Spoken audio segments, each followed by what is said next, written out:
Real Christmas trees are dangerous around Christmas time because they're dead. They've been cut, so they're slowly losing their water content.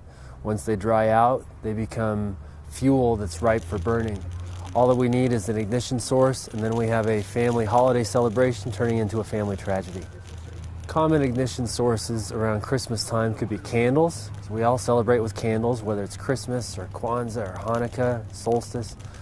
Other sources of ignition could be a heater, like a space heater that's placed too close to the tree, or just having the normal baseboard heating too close to the tree. Now, you can't move your baseboard heating, so we want to make sure we move our tree at least 3 feet away from a heater, space heater, baseboard heating, that sort of thing. Other ignition sources could be old Christmas lights that we have on that tree.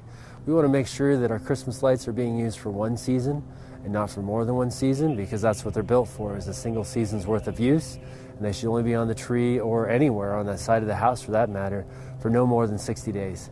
Anytime we're buying decorations for our house for the holidays or for any other time of year, again, we want to make sure those decorations have been listed and tested by a national laboratory like UL or FM.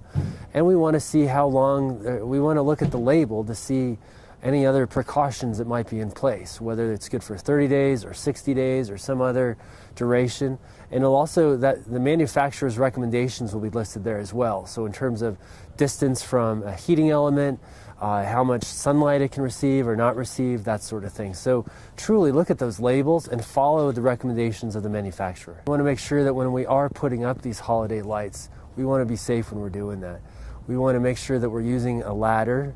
If we're getting up onto the roof, we want to have the ladder used the right way and not just precariously perched partly on the mulch and partly on the driveway. We don't want to put that on a snow or icy surface. We also don't want to be crawling all over the roof with ice and snow on the roof.